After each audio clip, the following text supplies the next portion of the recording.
Viva pong Jesus Nazareno, awit at papuri, alay namin sa'yo. Tingin ang dalangin at pagsamo ng bayan mo. Viva pong Jesus Nazareno.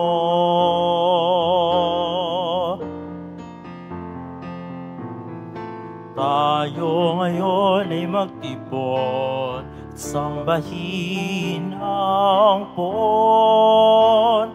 Magtibang tayo sa ating debosyon, purihin ang Panginoon. Viva pong Jesus Nazareno, awit at papuri, alay namin sa'yo. Tingin ang dalangin at pagsamo ng bayan mo. Viva pong Jesus Nazareno.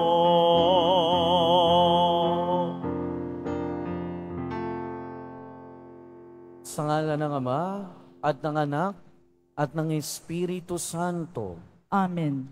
Ang pagpapala ng ating Panginoong Hesukristo, ang pag-ibig ng Diyos Ama, at ang pakikipagkaisa ng Espiritu Santo naway sumainyong lahat. At sumaiyo rin. Mga kapatid, tinipon tayo bilang kaanib ng angka ng Diyos. Kaya dumulog tayo sa mawaing Panginoon na nagpapatawad ng lubos. Sinugong tagapagpagaling sa mga nagsisisi, Panginoon, kaawaan mo kami. Panginoon, kaawaan mo kami. Dumating na tagapag-aniyayang mga makasalanan ay magsisi, Kristo, kaawaan mo kami. Kristo, kaawaan mo kami. Nakaluklok ka sa kanan ng Diyos Ama para ipamagitan kami. Panginoon, kaawaan mo kami. Panginoon, kaawaan mo kami. Kaawaan tayo ng makapangyarihang Diyos, patawarin tayo sa ating mga kasalanan at patnubayan tayo sa buhay na walang hanggan. Amen. Manalangin tayo. Ama naming makapangyarihan, iniatas mo sa obispong si San Ireneo ang pagpapatatag sa katotohanan ng iyong tinuturo at sa masayang pagkakasundo ng iyong simbahan. Ipagkaloob mo bilang tugon sa kanyang pagdalangin na kaming dinudulutan mo ng pagbabago, bunga ng pananalig at pag-ibig, ay maging laging masigasig sa pagpapaunlad ng pagkakaisa at pagkakasundo sa pamamagitan ni Hesukristo kasama ng Espiritu Santo, magpasawalang hanggan. Amen. Magsiyo po muna ang lahat. Pagbasa mula sa ikalawang aklat ng mga hari. Nang ikasampung araw ng ikasampung buwan ng ikasyam na taon ng paghahari ni Sedekias, tinipon ni Nabucodonosor ang buo niyang hukbo. Kinubkob nila ang Jerusalem at pinaligiran ang mga bantayan. Ang pagkubkob nila ay tumagal ng may 2 taon. Nang ikasyam na araw ng ika-4 na buwan ng pagkubkob sa Jerusalem, umabot na sa sukdulan ang tagutom sa buong lungsod. Noon nabutas ang isang bahagi ng pader ng lungsod. Nang makita ito ni Haring Sedekias, kinagabihan ay tumakas siya patungong Araba, kasama ang kanyang mga kawal. Doon sila dumaan sa pintuan ng 2 pader, malapit sa hardin ng palasyo. Ngunit ang lungsod ay naliligid ng mga Kaldeyo. Tinugis sila ng mga ito at inabutan sa kapatagan ng Jericho. Kaya nagkanya-kanyang takas ang kanyang mga tauhan. Nabihag si Sedekias at iniharap sa hari ng Babylonia na nasa Ribla at doon siya hinatulan. Pinatay nila sa harapan ni Sedekias ang mga anak nito. Tinukit ang mga mata at gapos ng tanikalang dinala sa Babylonia. Nang ikapitong araw ng ikalimang buwan ng ikalabinsyam na taon ng paghahari ni Nabucodonosor, pinasok ni Nabuzaradan ang Jerusalem, kapitan ng kanyang mga tanod. Sinunog niya ang templo, ang palasyo, at ang lahat ng bagay doon. Wala siyang itinira. Ang mga pader ng lungsod ay giniba naman ng mga kawal na kasama ni Nabuzaradan. Dinala niyang bihag ang natitira pang Israelita, pati ang mga sumuko sa hari sa Babylonia. At iniwan lamang niya roon ay ang ilang mahihirap upang magbungkal ng lupa at mag-alaga ng mga ubasan. Ang salita ng Diyos. Salamat sa Diyos.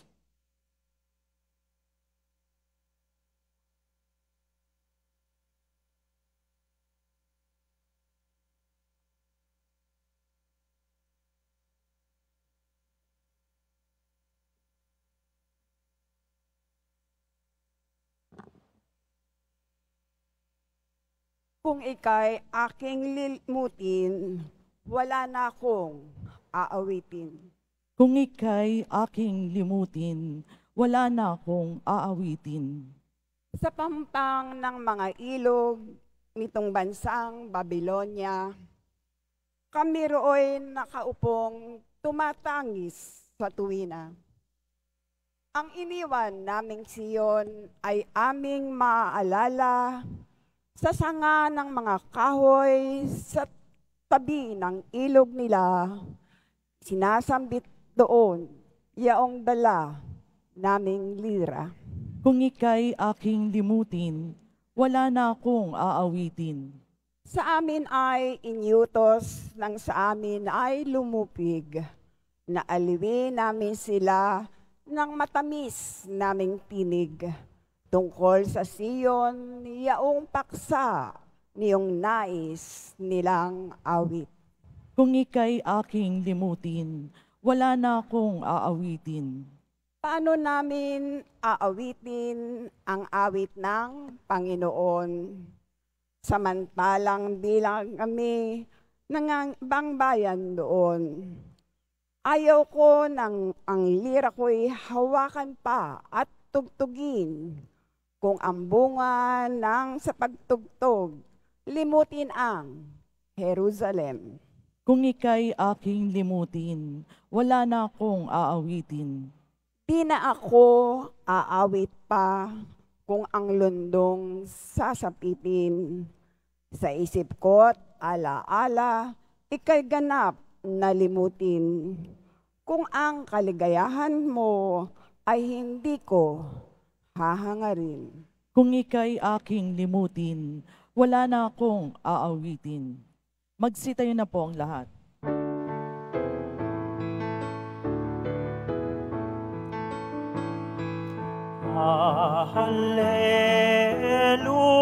Hallelujah, hallelujah, hallelujah,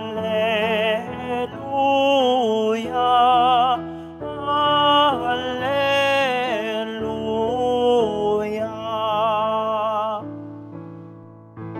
Inako ni Jesucristo ang sakit ng mga tao upang matubos tayo. Hallelujah, hallelujah, hallelujah.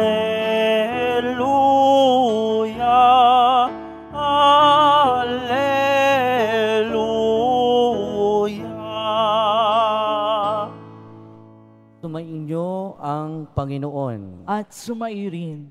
Ang mabuting balita ng Panginoon ayon kay San Mateo. Papuri sa iyo, Panginoon.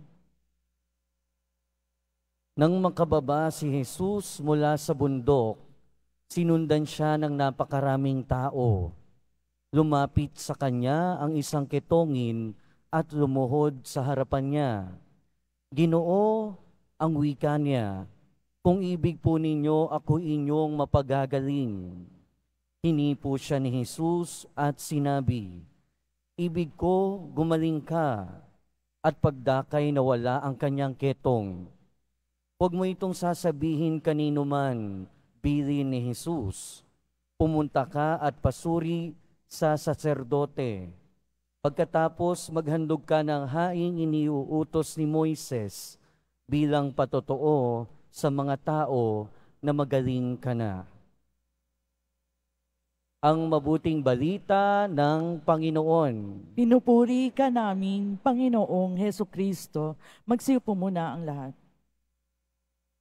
Welcome po sa Minor Basilica and National Shrine of Jesus Nazareno at magandang umaga sa inyong lahat.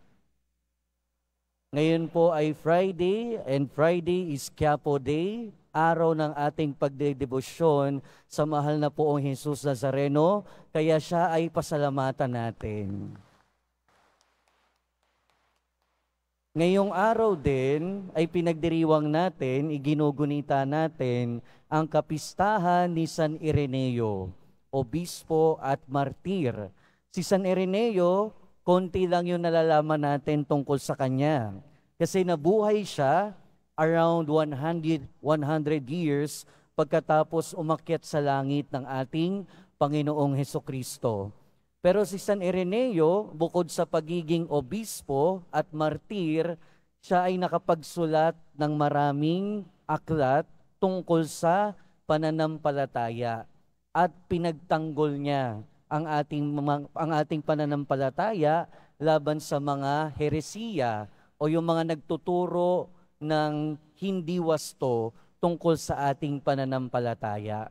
Marami siyang nagawa sa kanyang buong buhay, pero ang lahat ng ito ay bunga na lang ng kanyang pananampalataya. Ang kanyang pananampalataya ay nagtulak sa kanya ng gumawa ng mga dakilang bagay para sa ating Panginoon. At siguro kung pagninilayan natin, magandang itanong sa sarili, saan na ba ako dinadala ng aking pananampalataya? Saan na ba ako dinadala ng aking paniniwala sa Diyos? Kung hindi man natin maabot yung level ni San Ireneo na nakapagsulat ng mga aklat tungkol sa ating pananampalataya, sana tayo ay lumalago. Kasi bago magbunga ang ating pananampalataya, kailangang lumago muna ito ng lumago. At ang paglago ng ating pananampalataya ay isa sa mga reason, isa sa mga dahilan kung bakit nagpapagaling ang ating Panginoong Hesukristo.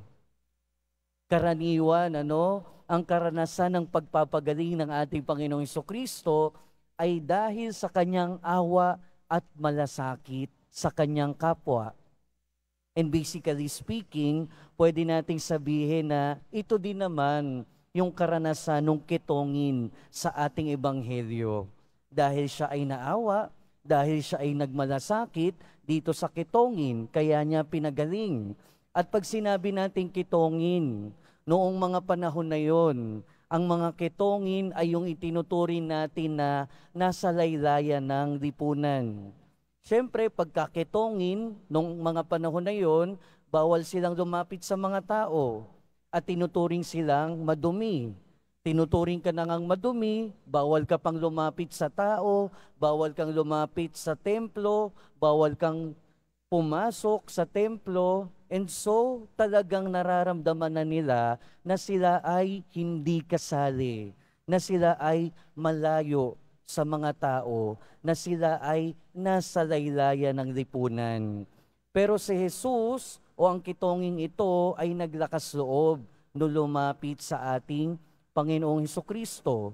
Pero bukod sa awa at malasakit na ipinadama ng ating Panginoon sa taong may sakit na ito, isa sa mga dahilan kaya niya pinagaling ang taong ito ay para ang kitongin na ito ay hindi lang para gumaling at bumalik sa kanyang komunidad, pero para lumalim din ang kanyang pananampalataya, para magkaroon siya ng mas malalim na pananampalataya sa ating Panginoong Hesukristo.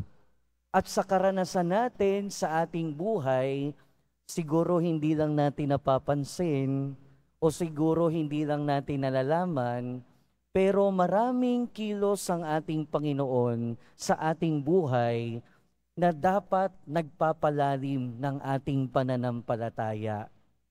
Sa bawat panalangin natin na natutupad, sa bawat paggaling na ating nararanasan, sa bawat biyaya na ating tinatanggap, saan kaya tayo dinadala ng mga iyon?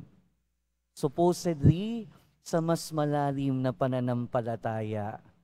Minsan kasi, imbis na mapalalim nito ang ating pananampalataya, imbis na mas mapalago tayo ng ating pananampalataya sa ating Panginoon, minsan naghihinto na doon sa pagtupad na lang, sa pagpapasalamat na lang. Binigyan tayo ng blessing, edi thank you. Binigyan tayo ng kagalingan, edi thank you. Pero hanggang doon na lang. Minsan nami-miss out natin yung mas mahalagang yugto, yung mas mahalagang bahagi ng ating pananampalataya. At yun ang pagpapalalim ng ating pananampalataya.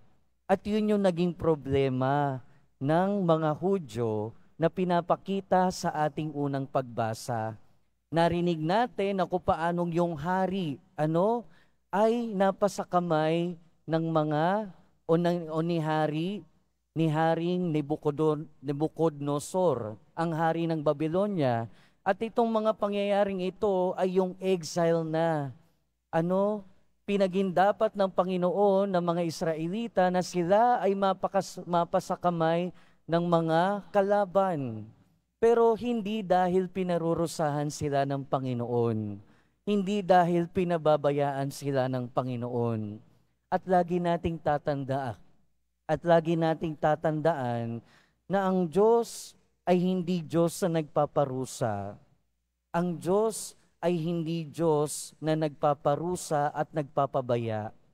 Dahil minsan, ang ating karanasan sa buhay ay bunga din ng ating pagtanggi sa grasya ng Diyos.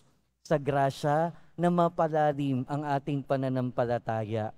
Yung narinig natin tungkol sa hari ng Israel ngayon ay bunga na lang ng mahabang pagsuway nila. Mula sa pagkatapos ng haring si David kay Solomon hanggang sa mga sunod-sunod na mga hari at bayan na sumusuway sa Diyos. At ano na yung naging bunga ng kanilang pagtanggi sa pagpapalalim ng kanilang pananampalataya? Ang naging bunga ay sila ay nangalat. Hinayaan ng Diyos, pinaging dapat ng Diyos na sila ay mapasailalim ng kanilang mga kaaway. Pero ang lahat ng ito ay hindi ang Diyos ang may gawa. Consequence na lang ito ng kanilang mga gawain. At ito rin yung isa sa mga sinasabi sa atin ngayon, na kung tatanggihan natin ang paglago ng ating pananampalataya, huwag na tayong magtaka kung makakaranas tayo ng paghihirap. Huwag na tayong magtaka kung makakaranas tayo na para bagang pinarurusahan tayo ng Diyos. Hindi tayo pinarurusahan ng Diyos. Ang totoo niyan, paraan nito ng Diyos para tayo ay maibalik sa ating pananampalataya at mapalalim ito. Dahil ngayon wala naman ang ketong, madali nang gumaling ang ketong ngayon. But in one way or another, nakakaranas pa rin tayo ng ketong. Sa paanong paraan? Sa ketong na pang-espiritual. sa pananatili natin sa ating mga kasalanan, sa pananinitili natin sa ating mga pagkakamali. Pero pinaalalahanan tayo ng ating mga pagbasa na kung nakakaranas tayo ng mga ketong sa ating buhay, nariyan pa rin ang Panginoon para pagalingin tayo. Pero ang pagpapagaling sa ating mga ketong sa ating buhay ay nawa magdala hindi lamang ng pagpapagaling.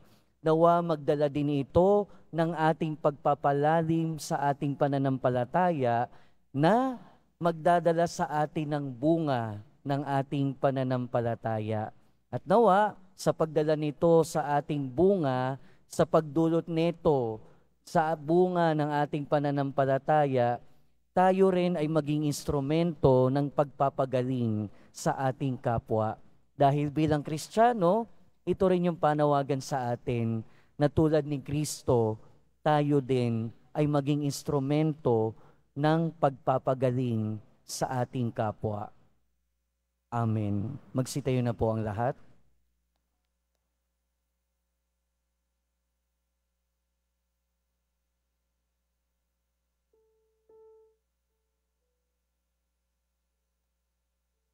Minamahal kong mga kapatid, tulad ng kitongin sa Ebanghelyo na humihingi ng saklolo para gumaling, lumapit tayo ngayon ng may pananalig sa ating Amang nasa langit upang bibigyang pansin niya ang ating mga panalangin.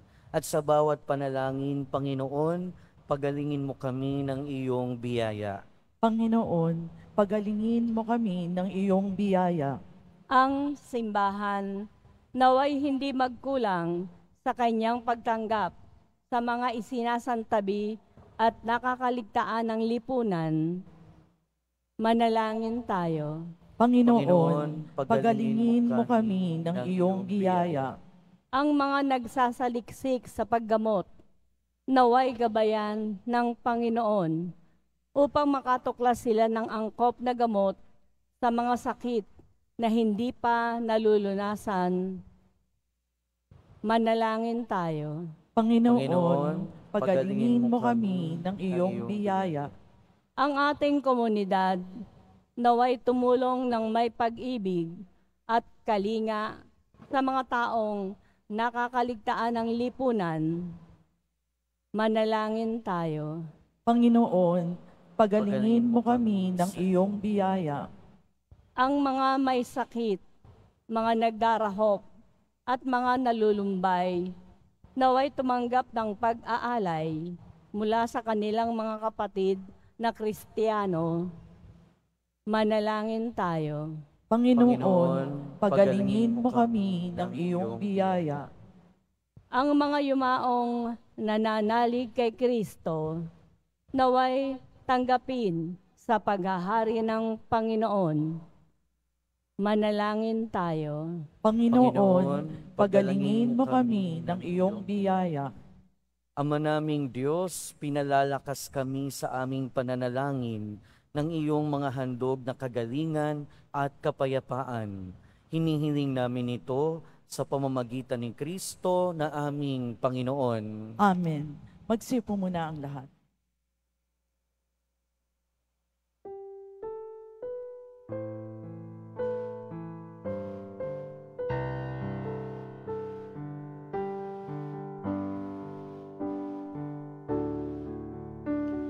Jesus Nazareno, alak at tinapay sa tanaw, ay nagbibigay buhay, biyayang kaloob mo ay aming inialay, aming hiling pagpapalat, buhay na dalisay. Jesus Nazareno, alak at tinapay sa tanan, ay nagbibigay buhay, biyayang kaloob mo ay aming iniaalay, aming hiling pagpapalat, buhay na dalisay. Magsitay na po ang lahat. Manalangin kayo mga kapatid upang ang paghahain natin ay kalugdan ng Diyos amang makapangyarihan. Tanggapin nawa ng Panginoon itong paghahain sa iyong mga kamay, sa kapurihan niya at karangalan, sa ating kapakinabangan at sa buong sambayanan niyang banal. Ama naming lumikha, pakabanalin mo at basbasan ang mga alay na nakahanda upang pag-alabi nito ang aming diwa sa ningas ng pag-ibig na nagdulot ng tagumpay sa pagpapakasakit ni San Ireneo sa pamamagitan ni Jesucristo kasama ng Espiritu Santo magpasawalang hanggan. Amen. Sumainyo ang Panginoon. At sumairing, Itaas sa Diyos ang inyong puso at diwa. tinaas na namin sa Panginoon. Pasalamatan natin ang Panginoong ating Diyos. Marapat na siya ay pasalamatan. Ama naming makapangyarihan, tunay ngang marapat na ikaw ay aming pasalamatan. Ngayong aming kagalakan na si San Ireneo ay parangalan. Siya'y kapanalig naming may paninindigan na ikaw ay pahayag kahit siya'y mamatay, sapagkat minarapat mong kanyang matularan ang iyong anak na naghain ng sariling buhay. Tulad ng naganap sa iyong anak, ang dugo ng mga martir ay dumanak, hindi dahil sa katatagang likas, kundi dahil sa iyong bigay na lakas. Kaya kaysa ng mga anghel na nagsisiawit ng papuri sa iyo, nang walang humpay sa kalangitan, kami nagbubunyi sa iyong kadakilaan.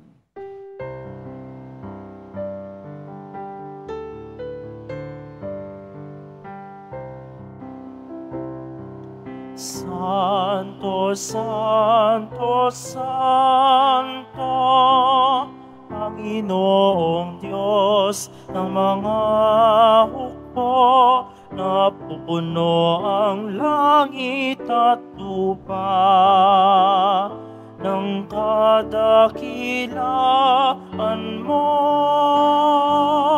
Hosana sa kaitaasan, pinagpala ang naparirito sa ngalan ng Panginoon. Hosana sa kaitaasan. Magsilud po ang lahat. Ama naming banal, ikaw ang bukal ng tanang kabanalan. Kaya't sa pamamagitan ng iyong Espiritu, gawin mong banal ang kaloob na ito, upang para sa aming maging katawan at dugo ng aming Panginoong Hesukristo.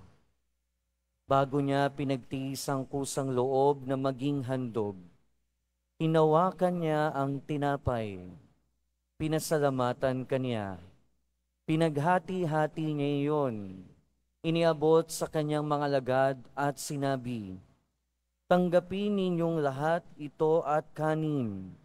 Ito ang aking katawan na ihahandog para sa inyo."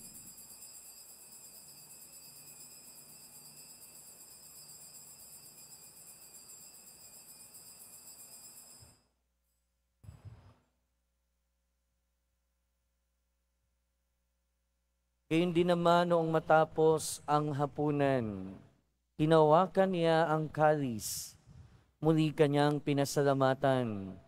Iniabot niya ang kalis sa kanyang mga alagad at sinabi, "Tanggapin ninyong lahat ito at inumin. Ito ang kalis ng aking dugo, ng bago at walang hanggang tipan. Ang aking dugo na ibubuhos para sa inyo at para sa lahat, sa kapagpapatawad ng mga kasalanan. Gawin ninyo ito bilang pag-alala sa akin."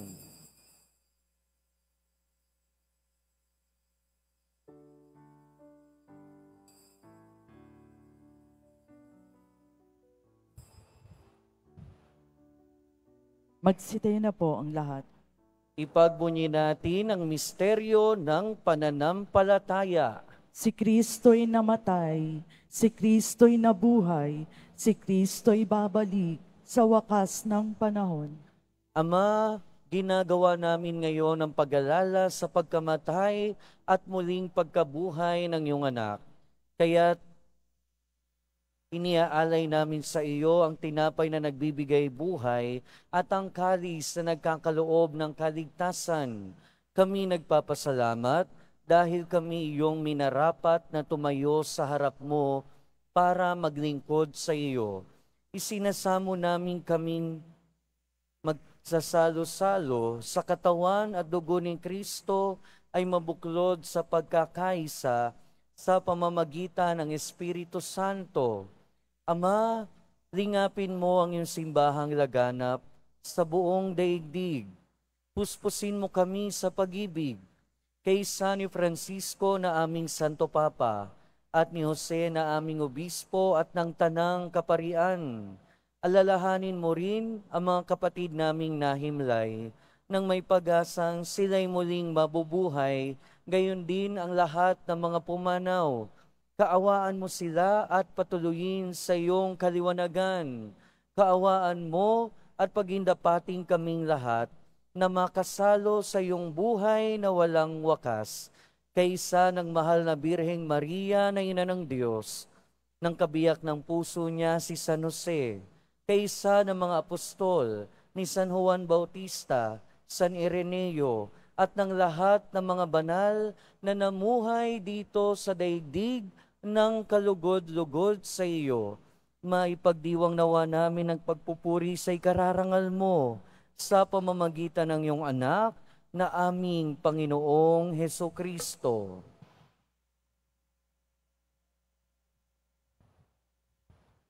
Sa pamamagitan ni Kristo, kasama niya at sa Kaniya, ang lahat ng parangal at papuri ay sa iyo, Diyos amang makapangyarihan, kasama ng Espiritu Santo, magpasawalang hanggan.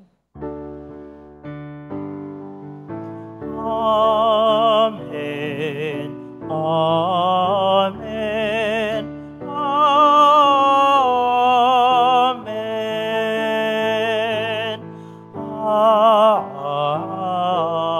Amen. Sa tagubili ng mga nakagagaling na utos at turo ni Jesus na Panginoon natin at Diyos, ipahayag natin ng lakas loob.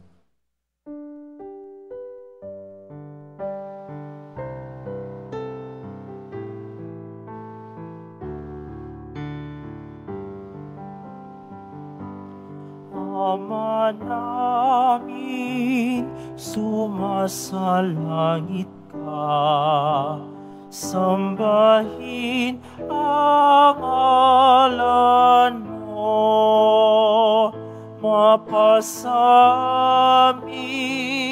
ang kaharian mo, sundin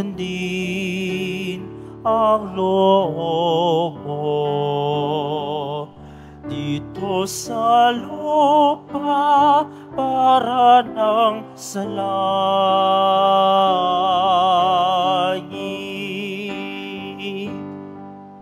Bigyan mo kami ngayon ang aming kakanin sa araw-araw at patawarin mo kami sa aming mga sala para ng pagpapatawad namin sa nagkakasala sa amin. At huwag mo kami ipahintulot sa tukso at yadya mo kami sa lahat ng masama.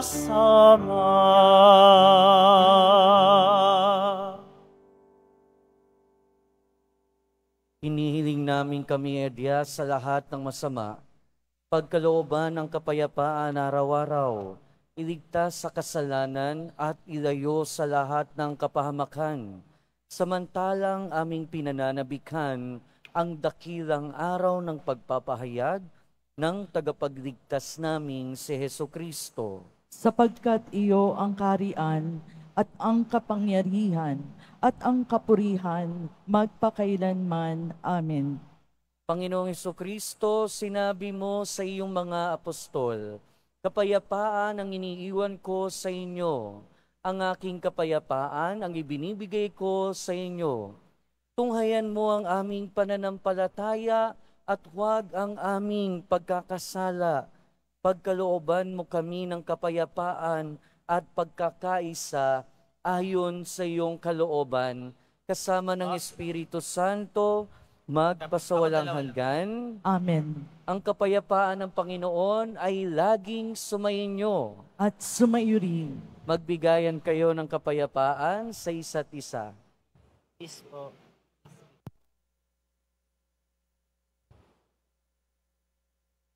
Kordero ng Diyos na nag-aalis ng mga kasalanan ng sanlibutan, maawa ka sa amin.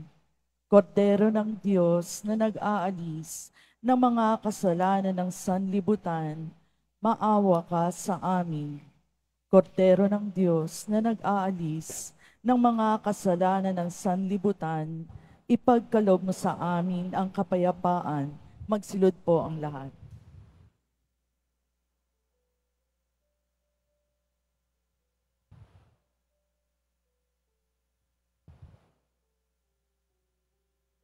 Ito ang kordero ng Diyos. Ito ang nag-aalis ng kasalanan ng sanlibutan. Mapalad ang mga inaanyayahan sa kanyang piging. Panginoon, hindi ako karapat-dapat na magpatuloy sa iyo, ngunit sa isang salita mo lamang ay gagaling na ako.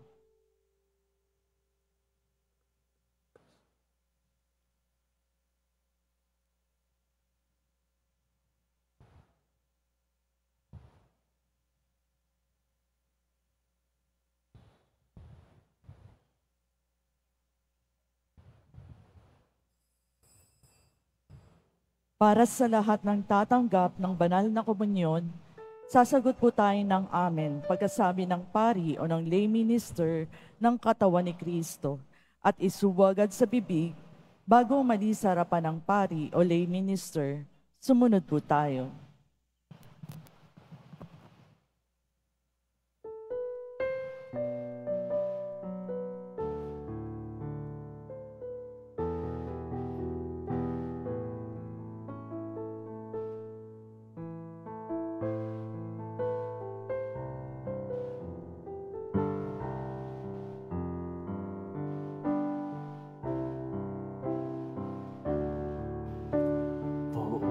Poong Jesus Nazareno,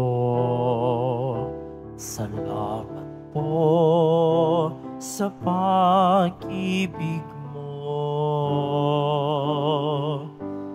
Ang buhay mo'y inialay, sa krus ay namatay, upang kami ay mabuhay.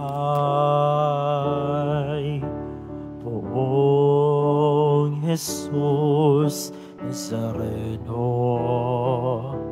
patawad po sa mga kasalanan ko. Ang buhay ko'y iaalay, ang lahat ay ibibigay. Puso ko'y sa'yo lamang habang buhay. Poong Jesus Nazareno, kay buti mo, sa hirap at dusa ika'y kasama ko. Ang samukot dasal sana'y pakinggan mo, nang mapawi ng mga paghihirap ko.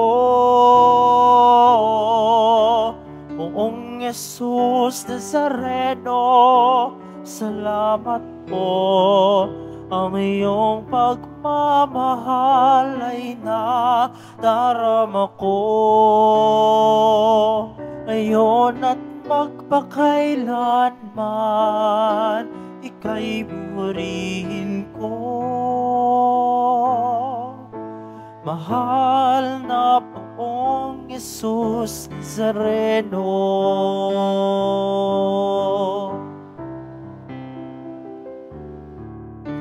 Poong Jesus Nazareno, kalugdan po ninyo itong kahilingan ko. Mabuhay ng mapayapa, ilayo sa lahat ng masama. Kaawaan niyo po kaming umaasa. Poong Jesus Nazareno, patnubayan niyo po nawat gabayan ako. Iligtas sa kapahamakan at tiyak na kamatayan, huwag po ninyo kami papabayaan. Poong Jesus Nazareno, kay buti mo, sa hirap at dusa ika'y kasama ko. Ang samo ko't dasal sana'y pakinggan mo, nang mapawi ng mga paghihirap ko. Poong Jesus Nazareno, salamat po. Ang iyong pagmamahal ay nadarama ko. Ngayon at magpakailanman, ika'y purihin ko. Mahal na Poong Jesus Nazareno.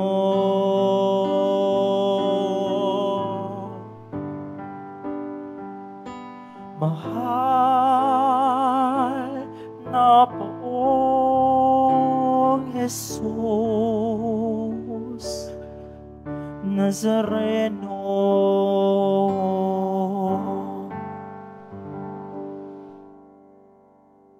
Mabibili pa rin po ang opisyal na imahen ni Jesus Nazareno. Ang mga ito po ay mabibili lamang sa ating Parish Finance Office. Pagkatapos ng misa, wiwisikan po ang lahat ng banal na tubig. Pinakikiusapan ng lahat na manatili lamang muna sa inyong mga lugar. Tanging sa Quezon Boulevard o sa Plaza San Juan lamang ang labasan ng lahat. Sumunod po tayo. Maraming salamat po sa inyong pagdalaw at pagsisimba sa Basilica Menor at Pambansang Dambana ni Jesus Nazareno. Magsitayo na po ang lahat. Manalangin tayo.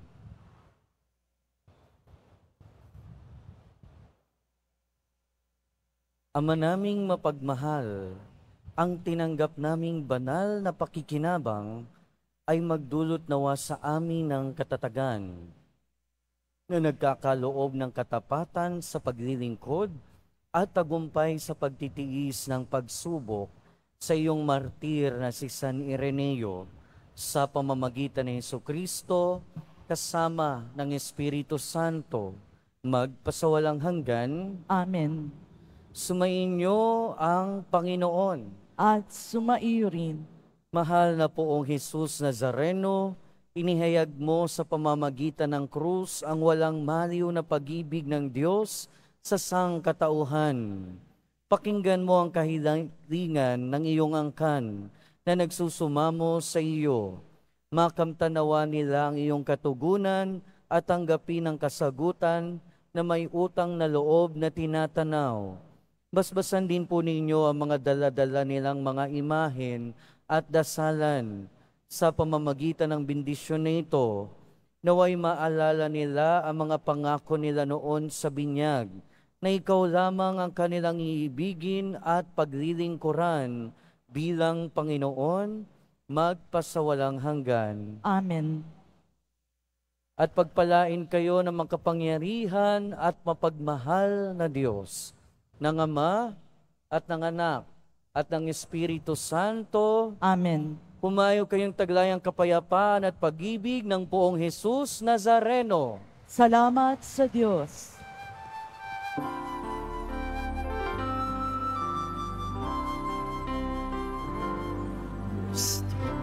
Padre Jesus Nazareno, sinasamba ka namin, pinipinto ka namin, paral mo ang aming buhay at kaligtasan. Cristo Padre Jesus Nazareno, iligtas mo kami sa kasalanan. Ang krus mong kinamatayan ay sagisag ng aming kaligtasan. Nuestro Padre Jesus Nazareno, dinarangal ka namin. Nuestro Padre Jesus Nazareno, dilulwalhati ka namin. Nuestro Padre Jesus Nazareno, dinarangal ka namin. Nuestro Padre Jesus Nazareno, dinulwalhati ka namin.